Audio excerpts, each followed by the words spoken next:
दोस्तों नमस्कार। स्वागत है आप सभी का MGV study point YouTube channel में। तो दोस्तों मिक्स क्वेश्चन सीरीज नंबर 28 लेकर के उपस्थित हैं और आज की हमारी सीरीज है जीके की और रीजनिंग की, जिसमें MCQ टाइप के टोटल 10 करके 20 क्वेश्चन है। 10 क्वेश्चन रीजनिंग के और 10 क्वेश्चन जीके के। UPPCL और JMRC एग्ज़ाम बेस्ड सीरीज है। UPCL TG2, JMRC, REET, HSSC, Patwari, police, high court और सभी परीक्षाओं के लिए महत्वपूर्ण जीके के क्वेश्चन है।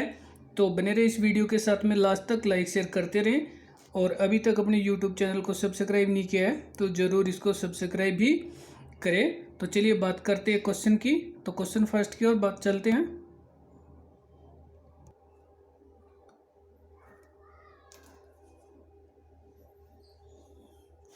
तो आज हम बात करेंगे इस सीरीज में जीके के टोटल 10 क्वेश्चन है और रीजनिंग के भी 10 क्वेश्चन है। तो पहले हम जीके के 10 क्वेश्चन को सोल्व करते हैं और इसके बाद में आगे हमारे पास है रीजनिंग के। तो बने रहे इस वीडियो के साथ में लास्ट तक। तो बात कर लेते हैं क्वेश्चन फर्स्ट की। क्वेश्चन फर्स्ट में आपसे पूछा जा रहा है, कौटिल्य ने कितने प्रकार के दासों का उल्लेख किया है। तो यहाँ पे हम बात कर रहे हैं कौटिल्य की और उन्होंने दास के बारे में उल्लेख किया है। तो वे है 9 प्रकार के दास के बारे में कौटिल्य ने किया है। और अब हम बात कर लेते हैं कि यूनानी लेखकों ने भारतीय समाज में दास प्रथा के प्रचलन के बारे में कोई उल्लेख नहीं मिलता है। जो यूनानी लेखक भारत आए थे और उन्होंने भारतीय समाज के बारे में जब उन्होंने देखा तो उन्होंने दास प्रथा के बारे में कुछ भी विवरण नहीं दिया है। और कौटिल्य ने अपने ग्रंथ में 9 प्रकार के दासों का वर्णन किया है। और चलते हैं, बात कर लेते हैं अगले क्वेश्चन की। तो आगे हमारे पास क्वेश्चन नंबर है सेकंड। क्वेश्चन सेकंड में मंदिर निर्माण की कला का जन्म किस काल में माना जाता है। कि मंदिर निर्माण की कला और उसका जन्म किस काल में हुआ था। तो यहाँ हम कह सकते हैं मंदिर निर्माण की कला का उद्भव किस काल से संबंधित है, और ये है गुप्त काल से संबंधित। यहाँ पे हमारा आंसर है गुप्त काल से मंदिर निर्माण की कला का विकास हुआ था। और बात करेंगे उत्तर भारत में नागर शैली का उद्भव हुआ था। ये मंदिर निर्माण की एक शैली थी। और दक्षिण भारत में द्रविड़ शैली के प्रकार के मंदिरों का निर्माण किया जाता है। और चलते हैं इसी के साथ में अगले क्वेश्चन की ओर। तो आगे हमारे पास क्वेश्चन नंबर है 3। क्वेश्चन 3 में शिवाजी के राज्य की राजधानी थी। तो यहाँ पे हम बात कर रहे हैं शिवाजी, छत्रपति शिवाजी के बारे में, और उनके राज्य की राजधानी थी रायगढ़। शिवाजी के राज्य की राजधानी रायगढ़ थी और ये उन्होंने 1674 में बनाई थी और स्वयं को छत्रपति घोषित किया था। और इसी के साथ में हम बात कर लेते हैं कि 3 अप्रैल 1680 में शिवाजी की मृत्यु हो गई थी, 1680 में। और 1674 में उन्होंने अपनी राजधानी रायगढ़ बनाई थी। तो चलते हैं, बात करते हैं अगले क्वेश्चन की। तो आगे हमारे पास क्वेश्चन नंबर है 4। क्वेश्चन 4 में सत्यशोधक समाज की स्थापना किसने की थी। तो यहाँ पे हम बात कर रहे हैं सत्यशोधक समाज की स्थापना, और हमारा आंसर है ज्योतिबा फुले। ज्योतिबा फुले ने सत्यशोधक समाज की स्थापना की थी और समाज के कमज़ोर लोगों के उद्धार के लिए उन्होंने ये कार्य किया था। और साथ में अब हम बात करेंगे कि यहाँ पे स्वामी विवेकानंद ने जो स्थापना की थी। स्वामी विवेकानंद ने रामकृष्ण मिशन की स्थापना वेलूर में की थी और ये उन्होंने अपने गुरु के लिए किया था। और आगे राजा राम मोहन राय, इन्होंने ब्रह्मा समाज की स्थापना की और समाज में कुरीतियाँ, अंधविश्वास आदि को समाप्त करने के लिए। और दयानंद सरस्वती, स्वामी दयानंद सरस्वती ने आर्य समाज की स्थापना की थी। और चलते हैं इसी के साथ में अगले क्वेश्चन की। तो आगे हमारे पास क्वेश्चन नंबर है 5। क्वेश्चन 5 में खेड़ा सत्याग्रह को भारत का पहला वास्तविक किसान आंदोलन किसने कहा था? कि जब खेड़ा सत्याग्रह किया था तो उसको वास्तविक किसान सत्याग्रह की संज्ञा किसने दी थी? तो यहाँ पे हमारा आंसर है हार्डीमन। हार्डीमन ने खेड़ा सत्याग्रह को भारत का पहला वास्तविक किसान सत्याग्रह की संज्ञा दी है या उन्होंने कहा है। तो चलते हैं, बात करते हैं अगले क्वेश्चन की। तो आगे हमारे पास क्वेश्चन नंबर है 6 और क्वेश्चन 6 की बात करें तो यहाँ पे महात्मा गांधी ने सविनय अवज्ञा आंदोलन शुरू करने की धमकी दी, जिसका उद्देश्य था कि महात्मा गांधी ने सविनय अवज्ञा आंदोलन करने की धमकी क्यों दी, उसका वास्तविक या प्रमुख उद्देश्य क्या था? तो उसका वास्तविक यह हम कह सकते हैं कि प्रमुख उद्देश्य था नमक कानून तोड़ना। नमक कानून तोड़ने के लिए महात्मा गांधी ने जनवरी 1930 में महात्मा गांधी ने 11 सूत्री मांग रखी थी, लेकिन सरकार से कोई सकारात्मक जवाब नहीं मिला था। इसी के चलते महात्मा गांधी ने सविनय अवज्ञा आंदोलन करने की धमकी दी थी और इसका मुख्य उद्देश्य नमक कानून को तोड़ना था। 12 मार्च 1930 को अहमदाबाद में स्थित साबरमती आश्रम और 78 आश्रम वासियों के साथ में दांडी यात्रा शुरू की थी और ये दांडी गांव नौशेरी गुजरात में है, जहां पर 6 अप्रैल 1930 को पहुंच करके उन्होंने नमक बना करके कानून तोड़ा और ये नमक सत्याग्रह कहलाता है। तो 12 मार्च 1930 को दांडी यात्रा शुरू की गई थी और 6 अप्रैल 1930 को उन्होंने नमक सत्याग्रह किया था। तो चलते हैं इसी के साथ में अगले क्वेश्चन की बात कर लेते हैं। आगे हमारे पास क्वेश्चन नंबर है 7, तो वीडियो को लाइक शेयर जरूर करें। क्वेश्चन 7 में कैबिनेट मिशन भारत कब आया था? तो यहाँ पे हम बात कर रहे हैं कैबिनेट मिशन की, और कैबिनेट मिशन भारत कब आया था? तो यहाँ पे हमारा आंसर है 24 मार्च 1946 को कैबिनेट भारत में दिल्ली में आया था और ये एक 3 सदस्य था। 3 सदस्य एक संगठन या मिशन था और इसी में हम बात करते हैं आगे। तो आगे हमारे पास 13 दिसंबर 1946 को क्या हुआ था? तो भारतीय संविधान में प्रस्तावना यानी उद्देशिका का आधार पंडित जवाहरलाल नेहरू ने प्रस्तुत किया था।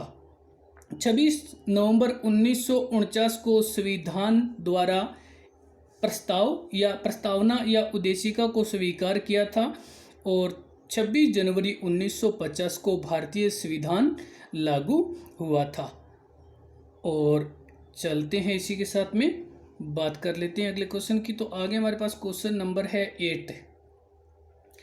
क्वेश्चन 8 में भारतीय संविधान में मौलिक अधिकार कहाँ से लिए गए हैं? तो यहाँ पे हम बात कर रहे हैं कि भारतीय संविधान में जो मौलिक अधिकार है और ये मौलिक अधिकार कहाँ से लिए गए हैं। तो भारतीय संविधान में जो मौलिक अधिकार है ये अमेरिका से लिया गया है। आपको यहाँ पे बता दें कि अगर आपको पूछा जाए कि मौलिक अधिकार की जननी कौन है, तब तो ब्रिटेन, क्योंकि मौलिक अधिकार है वो ब्रिटेन ने बनाए थे, लेकिन भारतीय संविधान में जो लिए थे वो अमेरिका से लिया गया था। और यहाँ पे हम बात करेंगे ब्रिटेन की, तो ब्रिटेन में विधि के समक्ष समानता जो भारतीय संविधान की विशेषता है उसमें से ये ब्रिटेन से ली गई है। इंग्लैंड से इकहरी नागरिकता इंग्लैंड के संविधान से ली गई है। आयरलैंड से नीति निर्देशक तत्व है वो आयरलैंड के संविधान से लिए गए हैं। तो चलते हैं बात कर लेते हैं नेक्स्ट क्वेश्चन की। तो नेक्स्ट हमारे पास क्वेश्चन नंबर है 9।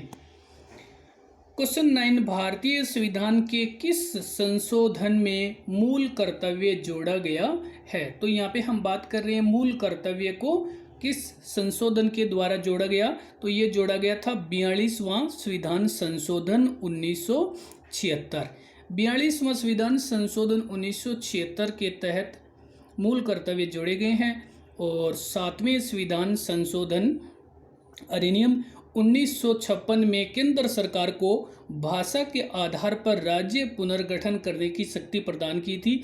ये 7वां संविधान संशोधन अधिनियम 1956 था, जिसमें केंद्र सरकार को एक शक्ति प्रदान की गई थी और ये भाषा के आधार पर वो राज्यों का पुनर्गठन कर सकते थे।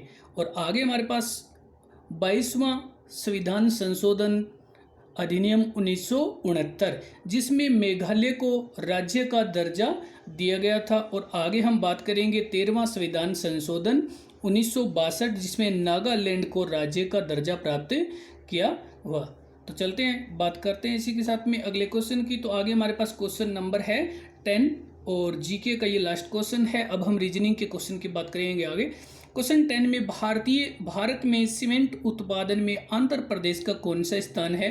तो हम बात कर रहे हैं भारत में सीमेंट उत्पादन की, और वो कर रहे हैं आंध्र प्रदेश राज्य के स्थान के बारे में। तो आंध्र प्रदेश का जो स्थान है वो पहला, यानी आंध्र प्रदेश सीमेंट उत्पादन में भारत में प्रथम स्थान पे है। भारत के कुल जो आंध्र प्रदेश में 24 कारखाने हैं और ये 17%, पूरे देश की 17% सीमेंट उत्पादित करती है। केवल आंध्र प्रदेश में 17% सीमेंट है वो उत्पादित होती है और सर्वाधिक है ये। चलते हैं, बात करते हैं अगले क्वेश्चन की। तो आगे हमारे पास अब क्वेश्चन है रीजनिंग का, और क्वेश्चन है फर्स्ट। रीजनिंग के क्वेश्चन में हम बात करेंगे, राम हरि से तेज दौड़ता है लेकिन उतना नहीं जीतना कि गोपाल। तो सबसे तेज कौन दौड़ता है? तो यहाँ पे हम बात करेंगे कि राम तेज दौड़ता है वो हरि से, राम हरि से तेज दौड़ता है लेकिन गोपाल जितना नहीं, यानी गोपाल है वो राम से तेज दौड़ता है। तो 1 नंबर हमारे पास हो गया गोपाल, 2 नंबर पे हो गया राम, और आगे हमारे पास हो गया हरि। तो सबसे तेज दौड़ता है गोपाल, और यहाँ पे हमारा आंसर है वो गोपाल, क्योंकि सबसे तेज दौड़ता है गोपाल। चलते हैं, बात करते हैं अगले क्वेश्चन की ओर। तो आगे हमारे पास क्वेश्चन नंबर है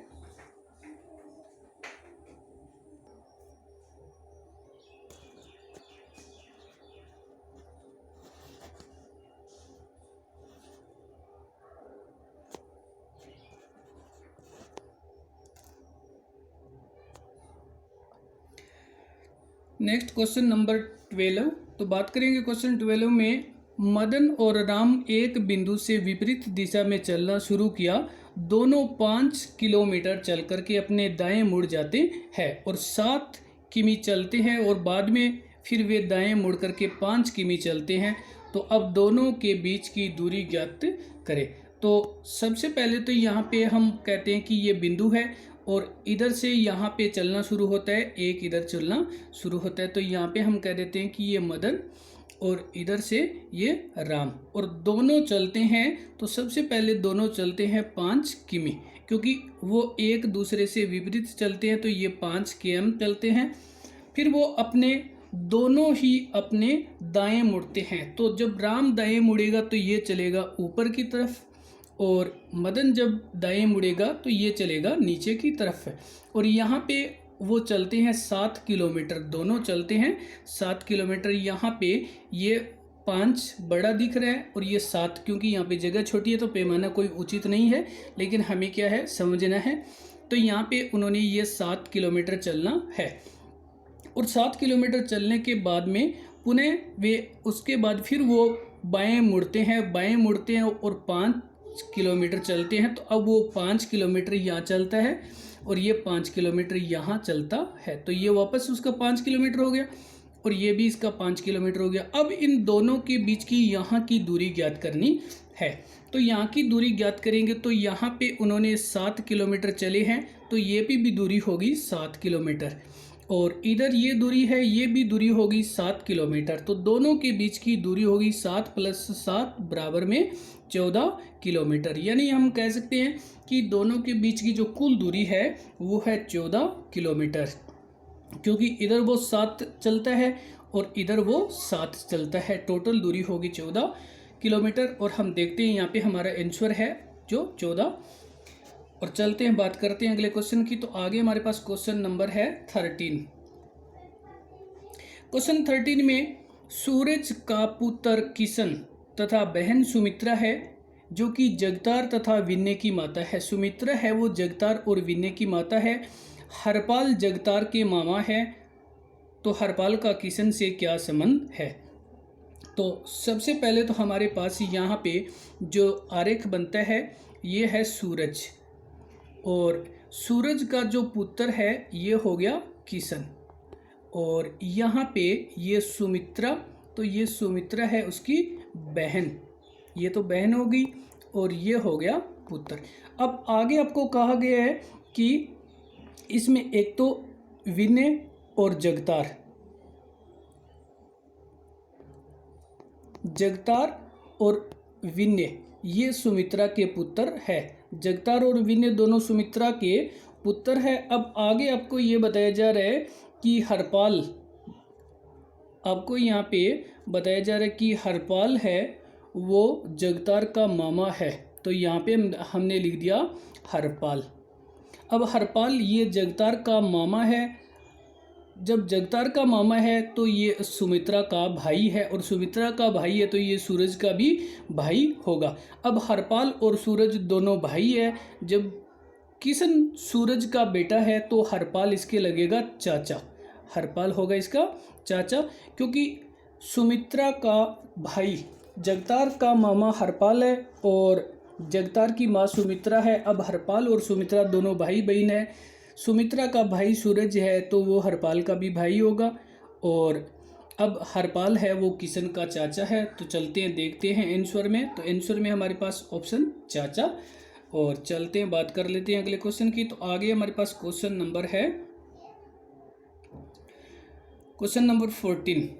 क्वेश्चन 14 में चार दोस्त एक आयताकार पार्क के चारों ओर बैठे हैं जिसमें राम सुरेश के दाईं ओर है। तो यहाँ पे हमने ये एक आयताकार पार्क बना लिया है, और इसमें आपको जब सभी का मुंह है अंदर होगा, सभी का मुंह है अंदर होगा, और राम सुरेश के दाईं ओर है। तो सबसे पहले हमने यहाँ पे सुरेश को बिठा दिया है, ये सुरेश। अब सुरेश का मुंह है अंदर है तो सुरेश का ये हो जाएगा दाईं साइड और ये हो जाएगा बाईं साइड। लेकिन आपको कहा जा रहा है कि राम इसके दाएं साइड में, तो यहाँ पे हमने राम को बिठा दिया। अब आगे कहा जाता है कि मोहन ललित के बाएं है, मोहन ललित के बाएं है। तो अब हमारे पास यहाँ पे कि यहाँ पे हम ललित को बिठा देते हैं। ये यहाँ ललित बैठा है और ये ललित का बायां भाग हो गया, तो इधर हमने बिठा दिया है मोहन को, क्योंकि जब मोहन यहाँ पे बैठा है तो ये मोहन बैठा है यहाँ पे, और ये हो गया ललित के बाएं। अब कौन से दो दोस्त आमने सामने बैठे हैं जबकि ललित सुरेश के बाएं है? अब जो यहाँ पे सुरेश है और ये जो ललित है वो सुरेश की बाईं तरफ हो गया, लेफ्ट हैंड साइड में हो गया। अब आपसे ये पूछा जा रहा है कि आमने सामने कौन है? तो हमारे यहाँ पे आमने सामने मोहन सुरेश के आमने सामने है और राम और ललित आमने सामने। लेकिन देखते हैं ऑप्शन में आपको क्या मिलता है। तो ऑप्शन में यहाँ पे पहला ऑप्शन है राम और ललित आमने सामने है, बाकी तीनों ही ऑप्शन में ऐसा नहीं है, क्योंकि मोहन और सुरेश आमने सामने यहाँ पे किसी भी ऑप्शन में आपको नहीं बताया गया है। तो हमारा ऑप्शन नंबर पहला है। और चलते हैं बात करते हैं अगले क्वेश्चन की ओर। आगे यहाँ पे आपको क्वेश्चन दिया गया है कि दी गई सीरीज में कौन सा संख्या गलत है। तो आपसे यहाँ पे दी गई सीरीज में कौन सी संख्या गलत है, गलत वाली संख्या आपको निकालनी है। तो पहले आपको दिया गया 8, 8 के बाद में आपको जो दिया गया है, पहले दिया गया 8, 8 के बाद में 56, 56 के बाद में 293 और उसके बाद में 2744 और उसके बाद में 19208।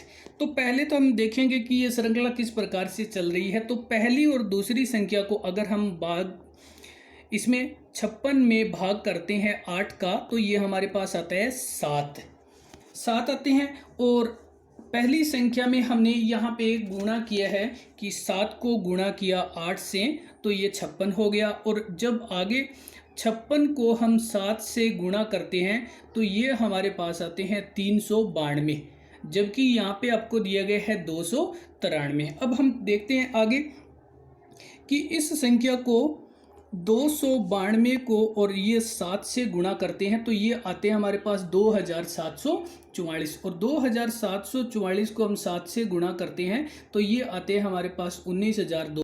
तो अब यहाँ पे हमारा जो ऑप्शन है, जो गलत संख्या है वो है 293। तो यहाँ पे 293 की बजाय आएगा 392, क्योंकि यहाँ पे प्रत्येक पद को गुणा किया गया है 7 से। 8 को जब 7 से गुणा किया, तो जब 7 से गुणा किया तो 56 हो गया, फिर 56 को 7 से गुणा किया तो 392 हो गया, 392 को 7 से गुणा किया तो 2744 हो गया, और 2744 को 7 से गुणा किया तो ये हमारे पास 19,208 हो गया। चलते हैं देखते हैं ऑप्शन आपको क्या क्या मिलते हैं। तो ऑप्शन में यहाँ पे पहले ऑप्शन में आपको 56 है, और आगे आपकी जो ऑप्शन दिया गया है तो यहाँ पे दिया गया है 293। यहाँ पे आपका जो ऑप्शन ये 293 की बजाय वहाँ पर आपका 392 होगा, और यही गलत है। चलते हैं बात करते हैं अगले क्वेश्चन की ओर। तो आगे हमारे पास क्वेश्चन नंबर है, क्वेश्चन नंबर 16। दी गई सीरीज में प्रश्नवाचक के स्थान पर कौन सा विकल्प आएगा। तो यहाँ पे हम बात कर रहे हैं कि प्रश्नवाचक के स्थान पर कौन सा ऑप्शन चूज करना है। तो सबसे पहले तो अगर हम बात करें, यहाँ पे हमारे पास ये सीरीज दी गई है, और इस सीरीज में कि यहाँ पे 15 और ये 22, इन दोनों के बीच का अंतर है 7, और यहाँ पे 22 और 30 इन दोनों के बीच का अंतर है 8, और इन दोनों के बीच का अंतर है 9। इस प्रकार से हम कह सकते हैं कि 15 में 7 प्लस किया है, फिर 22 में 8 प्लस किया है, फिर आगे 9 प्लस किया है, और इसमें जो है वो 10 प्लस किए हैं। आगे 10 के बाद में यहाँ पे आगे 49 में जब 11 प्लस किया है, और इसमें 12 प्लस किया, तो अब हमें क्या करना है, ये 72 है, और 72 में हमें 13 प्लस करने हैं। तो 72 में 13 प्लस करेंगे तो 3 और 2 हो गए 5, 7 और 1 8 हो गया। तो हमारा जो अगला आंसर है कि यहाँ पे 85 होगा। कि अब हमें क्या करना है कि प्रत्येक पद में एक एक बढ़ा करके जोड़ना है, कि पहले में 7, फिर 8, फिर 9, 10, 11, 12 और आगे जो 13 पद जोड़ना है, तो लास्ट टर्म में पद प्राप्त हो जाता है। तो चलते हैं देखते हैं कि हमारे पास आंसर में कौन सा ऑप्शन मिलता है। तो यहाँ पे ऑप्शन है हमारे पास 85, जो इंटरोगेटिव साइन की जगह आ जाएगा। और चलते हैं इसी के साथ में अगले क्वेश्चन की ओर। तो बात कर लेते हैं आगे, हमारे पास क्वेश्चन नंबर है 17। क्वेश्चन 17 में चंडीगढ़ बस स्टैंड से दिल्ली के लिए प्रत्येक 55 मिनट में बस चलती है। कि अगर हम बात करें तो प्रत्येक 55 मिनट में बस चलती है। पूछताछ खिड़की से रमेश को पता चला कि 20 मिनट पहले बस जा चुकी है, यानी 55 मिनट के बाद बस चलती है प्रत्येक 55 मिनट के, लेकिन 20 मिनट पहले बस जा चुकी है, और अगली बस है वो 10:35 पे जाएगी। तो रमेश ने पूछताछ खिड़की पर कितने बजे बस का पता किया था। तो आपको ये पूछना है, बताना है कि रमेश ने जब खिड़की पर पूछताछ की थी तो उस समय कितना समय था, यानी घड़ी कितना बजा रही थी। तो चलिए देख लेते हैं कि सबसे पहले तो हम यहाँ पे बात करें कि 10:35 पे जो अगली बस चलेगी, और पहली बस 20 मिनट पहले जा चुकी है, और बस चलती है प्रत्येक 55 मिनट के बाद।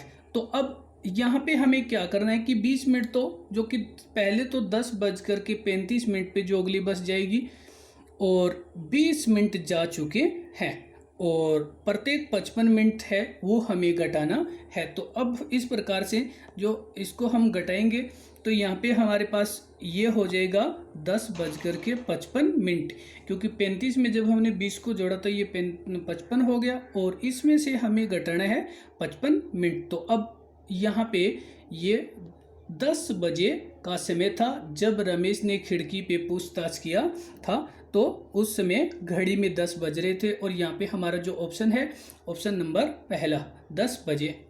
और चलते हैं बात करते हैं अगले क्वेश्चन की। तो आगे हमारे पास क्वेश्चन नंबर है 8। क्वेश्चन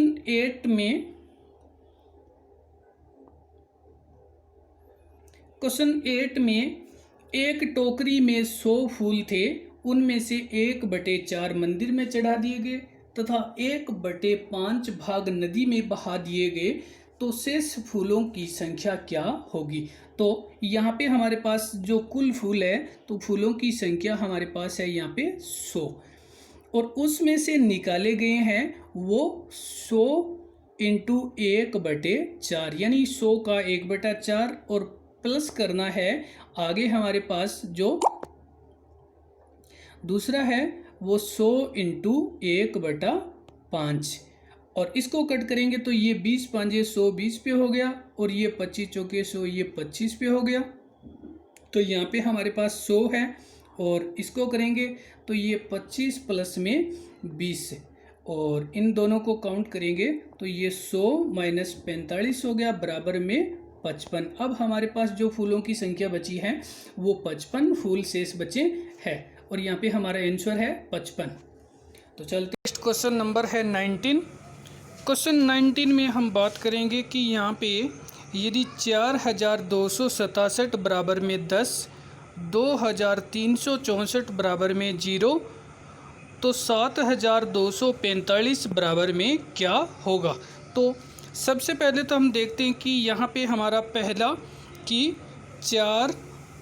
4267 और बराबर में ये 10 किस प्रकार से आता है। तो यहाँ पे पहले और तीसरे पद को दूसरे और चौथे पद को गुणा करके घटाया जाता है, माइनस किया जाता है। तो यहाँ पे 6 को 4 से गुणा किया तो ये हो गया 24, माइनस, और 7 को 2 से किया तो ये 14, और 24 में से 14 घटाए तो ये 10 हमारा जो कि पहला हो गया। अब हम देखते हैं कि दूसरा किस प्रकार से है। तो दूसरे में 2364 है, तो इसमें पहले और तीसरे और दूसरे और चौथे पद को गुणा करते हैं तो बराबर में 0 कैसे आता है। तो पहले 6 दुए हो गया 12, और माइनस करना है तो यहाँ पे 4 तिये हो गया 12, और 12 में से 12 गए तो हमारे पास हो गया 0। अब हम देखते हैं कि आगे हमारे पास जो पद है ये 7245 है। तो इसमें पहले और तीसरे पद को गुणा करेंगे, दूसरे और चौथे को गुणा करेंगे तो ये 7 चौके 28 हो गया, और 28 में से ये करेंगे 5 दुए 10, और ये बराबर में हो गया हमारे पास 18। जब 28 में से 10 घटाए तो ये हमारा 18 हो गया इंटरोगेटिव के साइन की जगह। और अब हम देखते हैं कि हमारे पास ऑप्शन में 18 दिए गए हैं, ये हमारा आंसर है। और चलते हैं इसी के साथ में अगले क्वेश्चन की ओर। तो बात कर लेते हैं जो इस वीडियो का लास्ट क्वेश्चन है। क्वेश्चन नंबर है हमारे पास 20। क्वेश्चन 20 में 12:144 और अनुपात में 156, और यहाँ इंटरोगेटिव साइन में क्या होगा। अब इस प्रकार के क्वेश्चन में हमें कई बार क्या होता है, इंटरेक्शन नहीं मिलता है, और कई बार इंटरेक्शन दिया होता है। तो इसमें क्या होता है कि कभी कभार तो इन दोनों को जो पहले दोनों पदों में संबंध होता है उसी प्रकार का संबंध तीसरे पद में होता है। लेकिन अगर आपको इस प्रकार के इनमें ऑप्शन नहीं मिले तो फिर आपको ये देखना है कि ये जो 12 है, इस 12 को गुणा करना है 13 से, क्योंकि इस 12 को अगले पद 1 प्लस करके 13 से गुणा किया है तो ये 156 आता है। और इसी प्रकार से आगे हमारे पास 140 है, और इस 140 को 13 से गुणा करने पर ये हमारे पास 1820 आता है, और ये 1820 हमारे पास ऑप्शन में दे रखा है। तो आपको क्या करना है, इस प्रकार के क्वेश्चन में बहुत ही सावधानी से देखना है कि ऐसी क्या ट्रिक है जो हमारे ऑप्शन में सेट होती है। और इसी के साथ में धन्यवाद वीडियो देखने के लिए। लाइक शेयर करते रहें, और नेक्स्ट वीडियो अपलोड हो तब तक के लिए धन्यवाद।